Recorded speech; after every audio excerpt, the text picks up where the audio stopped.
परिग्रह परिमाण व्रत में प्रसिद्ध जय कुमार मुनि की कथा। श्रावक के 5 अनुव्रतों में 5वां अनुव्रत है परिग्रह परिमाण अनुव्रत। परिग्रह का परिमाण करना श्रावकों का मुख्य कर्तव्य है। जिनके परिग्रह का परिमाण नहीं होता है उनकी लालसा और तृष्णा बहुत अधिक बढ़ जाती है और उनका जीवन क्लेश में व्यतीत होता है। इस परिग्रह परिमाण व्रत में जय कुमार की प्रसिद्धि बहुत अधिक है। यह जय कुमार की कथा उस समय की है जब हस्तिनापुर में सोम राजा राज्य करते थे। सोम राजा के पुत्र का नाम जय कुमार था। वह जय कुमार बहुत संतोषी और धर्मात्मा पुरुष था और उसकी स्त्री सुलोचना थी। एक दिन राजपुत्र जय कुमार और उनकी स्त्री सुलोचना ने एक विद्याधर और विद्याधरी को विमान पर बैठकर जाते हुए देखा। उस दृश्य को देखते ही इन दोनों को पूर्व भाव का स्मरण हो गया।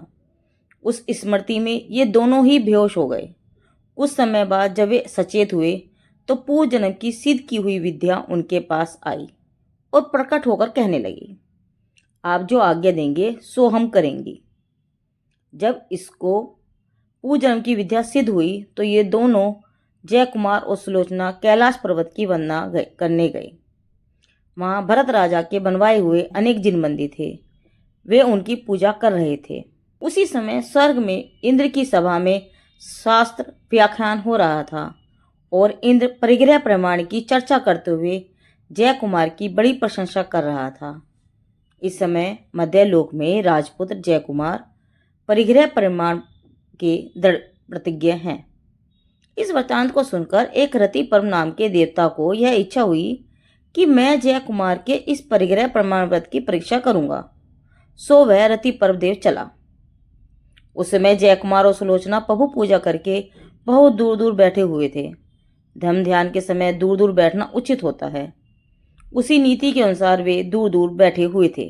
तभी वहां वह रति पर्व देव स्त्री का रूप धरकर और साथ ही 4 देवनागनाएं लेकर जय कुमार के पास पहुंचा। वह देव कहने लगा, आपकी स्त्री सुलोचना के विवाह के समय जिस नमी विद्याधर ने आपसे लड़ाई की थी, मैं उसकी स्त्री हूँ। मेरा नाम स्वरूपा है। मुझे अनेक प्रकार की विद्याएं सिद्ध हैं। मैं आपके रूप पर मोहित होकर आपके पास आई हूँ। मैं आपके रूप के सामने अपने पति को भी छोड़कर आई हूँ। आप मुझे स्वीकार करें तो मैं अपनी सारी विद्याएं और राज्य आपको सौंपने के लिए तैयार हूँ। पहले जब सुलोचना का संवर हुआ था तो अनेक राजपुत्र वहां आए थे, जिनमें सुलोचना ने जय कुमार को वर्ण किया था। उस समय अनेक राजपुत्र रुष्ट होकर लड़ाई ठानने लगे थे। तब नमी विद्याधर ने जय कुमार से लड़ाई की थी। अब वही नमी विद्याधर रति पर्वदेव के रूप में स्त्री बनकर जय कुमार को अनेक विद्याओं का प्रलोभन दे रहा था। यह सब सुनकर जय कुमार ने उत्तर दिया, यह तो कभी भी संभव नहीं। मुझे ऐसा रूप और ऐसी विद्या नहीं चाहिए। मैंने जो ब्रह्मचर्य और परिग्रह प्रमाण का व्रत लिया है उसे मैं कभी भी नहीं छोड़ सकता।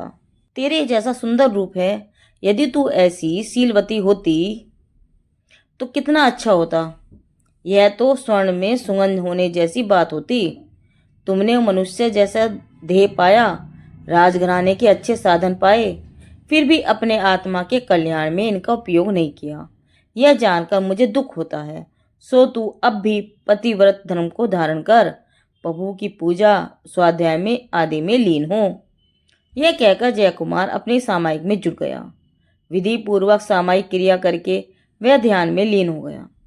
तब वह बनावटी देव रति पर्व, जिसने स्त्री का रूप धारण किया था, जय कुमार को ध्यान से डिगाने के लिए अनेक उपद्रव करने लगा। वह बड़े सुरीले सुंदर गानतान करने लगा, फिर अटपटे रूप दिखाने लगा, किंतु वह धीरवीर जय कुमार के मन को जरा भी विचलित न कर सका। अंत में हार मानकर वह रति पर्व देव अपने सही रूप में प्रकट हुआ और संतुष्ट होकर कहने लगा, हे जय कुमार, धन्य हो तुम्हारा संतोष। तुम्हारे मन की स्थिरता देखकर मुझे बड़ी प्रसन्नता हुई। मैं मनुष्य नहीं हूँ, स्वर्ग का देव हूँ। मेरा नाम रति पर्व है। स्वर्ग में इंद्र महाराज ने आपकी जैसी महिमा बताई थी वैसा ही मैंने आप में पाया। इस प्रकार रति पर्व ने जय कुमार की बड़ी प्रशंसा की और बड़े आदर के साथ अनेक वस्त्र, गहने, आभूषण आदि भेंट देकर स्वर्ग को चला गया।